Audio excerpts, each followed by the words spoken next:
Star Wars only, I don't know what the fuck your problem is. Recently on Twitter, Colin Trevorrow, the former director and co-writer for Star Wars Episode 9, confirmed the concept art that was leaked, as well as the script that was kind of leaked. I mean, he's basically confirmed everything with one single tweet, which is nice, but he clarified one of the story elements that I'd like to go over as well. But let's look at the concept art that was leaked online for his film, and I gotta say, so far, it looks pretty good. The first one we have here, I know is probably at the beginning of the film, close to the beginning. You have Rey with a double staff blue lightsaber. She's standing over some First Order stormtroopers.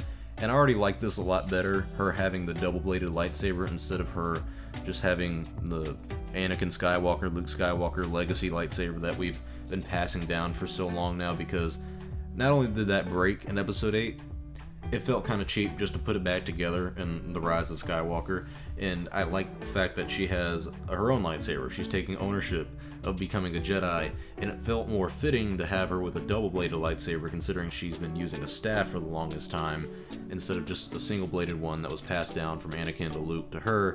This just feels better, in my opinion. And the next one we have is kind of odd, Captain Phasma executing a Resistance member in public, which, hey, I'm cool for this scene just because it is showing the public of Star Wars, and I would say this for the sequel trilogy and the prequel trilogy. When it comes to the major war aspect of everything, you don't really see how it affects the normal citizens of the galaxy. It feels like Colin Trevorrow is actually bringing that in a lot more, which I really do appreciate and wish I could have seen. I don't know why Phasma's back, though. I don't think she should have returned. She died off in Episode 7, came back for Episode 8. She died off in Episode 8, and in Duel of Fates, Colin Trevorrow's version of Episode 9, she would have returned. I think that would have been a little weird, but okay, we'll take it at face value, I guess. This next one is Rey and Luke training on a planet called Korolev? I don't know. I know a boxer named Sergey Kovalev, and I kind of want to say it like that, but Korolev is what this planet I think is called. And I'm already up for this as well. Rey actually training a little bit more than just doing a little running sequence at the beginning of Episode 9 like she did in The Rise of Skywalker. And even that, you know, the opening part of her scene was her literally floating with a bunch of rocks flying around her. And we've never seen anyone but her do that, and just kind of hints at her being extremely overpowerful. But still, this is nice to see, even Luke being a Force ghost training Rey. We know that Luke's role in this film, Duel of Fates, would have been a lot different than what it was in The Rise of Skywalker, where he'd be haunting Kylo Ren a little bit and kind of giving him some bad memories, I guess. This next one, it says that the crew flies to Bonadan, where Poe lived with his grandfather. And this city looks pretty interesting. It reminds me of the one that they visited on Rise of Skywalker, that snow planet, Kamiji or whatever the fuck it's called. I mean, it looks interesting. I'm not too much to comment on. It just looked kind of like a port, you know, back like you saw in the Pirate of the Caribbean movies. This next image is of Poe and Rey piloting a razor sail through the Bonadan waters, chased by the Knights of Ren in the Knife 9. It seems like the Knights of Ren may have more to do in this film. I know from the script alone, they were former students of Luke Skywalker, and they were Force sensitive. We didn't get anything with them in The Rise of Skywalker, so it would have been nice to see them chase Poe and Rey, kind of like they did a little bit in The Rise of Skywalker, but maybe it seems like they have a little more action in this one. This next image, though, this is the one I like the most. Tor Valum, I think is how you say his name. He is like an ancient Sith Lord, and in Emperor Palpatine's message to Vader, he said that if he died by the hands of Luke Skywalker, that he should go to this ancient Sith Lord and learn from him. And it seems like Kylo Ren was supposed to do that in this version of Episode 9, and he looks pretty fucking cool, dude. I mean, he's got the creepy looking, what is it, 6 eyes or something? I mean, he's got a weird looking head. You can't really see his body, but just the gray and the darkness around him really gives you that Sith Lord feeling. I would have preferred this than Palpatine returning, because Palpatine looked really ugly, really weird, and I felt like his entire return in Episode 9 was kind of pointless. But this villain looks really cool, and the fact that he's an ancient Sith Lord, like he's been around for this entire time, really adds some mystery to him and to the entire order of Sith, and kind of how he was involved with Snoke, I guess, or anything like that would have been interesting to explore. And this next one, though, is probably in that same sequence with Kylo training with that Sith Lord. He goes into a cave and he fights Darth Vader. Now, one of the things I don't like about this is that it's kind of repeating what happened in Empire Strikes Back with Luke, but then again, it's these two Sith Lords going at it now, or Kylo Ren's technically not a Sith, but I'm gonna call him a Sith because he's got a red lightsaber, he's a dark side user. He's a Sith, alright? Take it as you will. But anyways, he's fighting Darth Vader, and he loses in this version of Episode 9, which is also pretty interesting because it's exactly what Kylo Ren wouldn't have wanted, and it just kind of shows that he's further down the dark path than what we got in Episode 9, Rise of Skywalker. And seeing Vader back would be a big fan pleaser, and I'm not always for that, but I think it would have been nice to see for a lot of fans. This next ship, though, is pretty fucking badass. It's Coruscant, and it's occupied by the First Order, and you look above it, you see that giant Star Destroyer. That thing's huge. That would have been nice to see in the actual film. But what's also nice is that Pablo Hidalgo has confirmed that the reason we haven't seen a lot of Coruscant content after Return of the Jedi came out, at least in the new Star Wars canon stuff, is that they all knew that Colin Trevorrow was going to use Coruscant in Episode 9, and that's why J.J. Abrams didn't use it in Episode 7, and they didn't use it in Episode 8. And I think it's a missed opportunity that they got rid of Colin, because I would have loved to see Coruscant and how the war has impacted it, because we didn't get to see how it was affected by the prequel war, the Clone Wars. Everything was fine. I mean, literally nothing happened on Coruscant that would have made you think there was a war going on. Everybody was going about their life all happily and peacefully. It would have been nice to see the actual galaxy and the actual planet feel the impact of this new reign of terror in the Star Wars universe.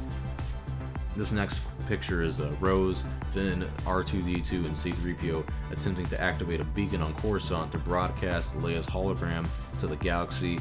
I believe this is at a Jedi temple, and it would have been nice for some fans to see Rose do more. I know she got a underappreciated arc in The Last Jedi. I don't like her character personally, but you know, whatever. It would be nice to see R2 and C-3PO get a little bit more action going. This next picture is actually them roaming Coruscant, the streets of Coruscant, and this is what I was talking about. I'd want to see how the war has impacted the civilization of the Star Wars universe, and this would be doing it. I mean, this is a beautiful looking shot as it is.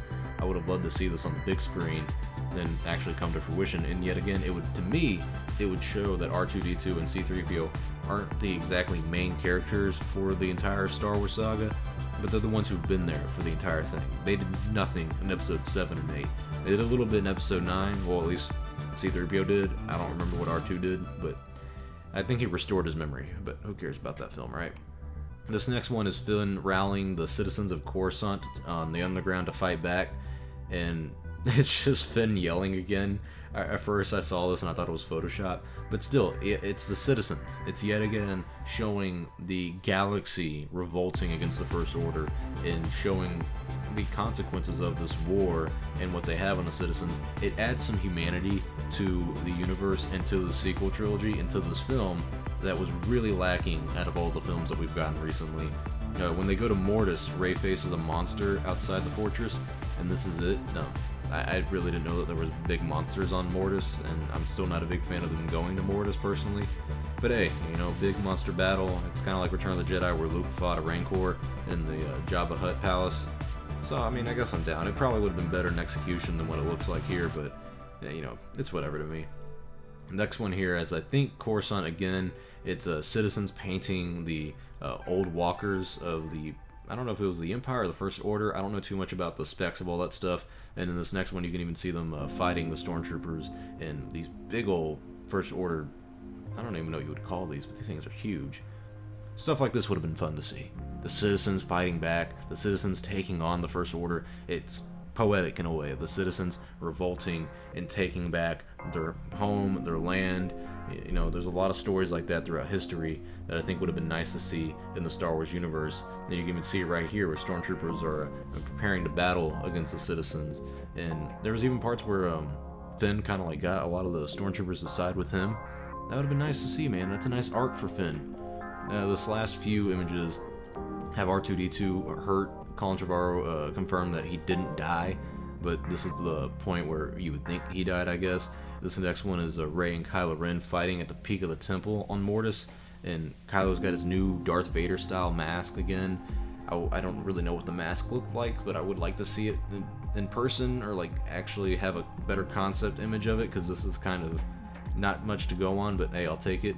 And this other image right here with Luke is pretty crazy. He's a ghost, and he's blocking Kylo Ren's lightsaber. And I don't know how he's doing it, because he's a ghost, but still, a Force Ghost Luke shows that he's powerful, and it kind of ties in better with The Last Jedi than what The Rise of Skywalker did, where he says that, you know, if you strike me down, I'll always haunt you forever, I'll be with you forever.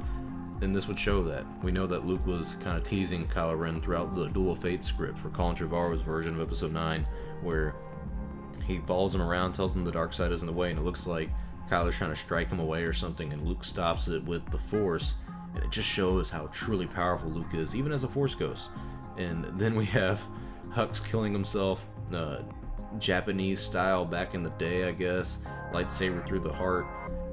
Seems like a better send-off than what he got in Episode 9, The Rise of Skywalker, and it seems like it's closer to the end of the film, because you can see the Star Destroyer being destroyed in the background on Coruscant. I mean, sure, I'll take it. I don't really like Hux anyway, but this last image is of Leia and BB-8, and yet again poetic to what happened in New Hope, and being like a poetry where it sort of rhymes, if you will. And she just is sending a message, I guess, making another hologram. This is probably the one that they're sending out on the Jedi Temple. Rose, Finn, and Poe, or I don't know where Poe's at throughout the film most of the time, but I think they all went to that temple and sent out this message. So, I mean, it's sweet. It's a nice, touching moment, I guess. I would have been happier with that than what we got with her in Episode 9, but then again, the script for Colin Trevorrow's Episode 9 probably would have been rewritten because of Carrie Fisher's unfortunate passing in late 2016. But yeah, that's all the concept art for Star Wars Episode 9 Duel of Fates, written and directed by Colin Trevorrow. Looks interesting. I would have been up for it, and I think it would have been a lot better. Well, not a lot better. I think it would have been better than what we got with The Rise of Skywalker. I think it would have been a lot more interesting and more fitting in the Star Wars universe. But, I mean, at least we got some closure. At least we get to see some art behind it. At least we know the script, and at least we know what could have happened. And to be fair, if it happened, probably people would have been disappointed with it. Some people would have liked it. I feel like it would have been a lot more pleasing of an ending to the sequel trilogy and the entire Star Wars story compared to Rise of Skywalker, but I felt like the Rise of Skywalker had a lot more fan service in it than this one did, and some fans are like that. Some fans are extremely easy to please. You just put the title Star Wars up there and they love it. But I wish Colin Trevorrow would have done Episode 9. I really wish we could have seen the alternate universe of what could have been. But then again, I also would have liked to seen what George Lucas could have done with Episode 9 and 8 and 7, the whole entire sequel trilogy.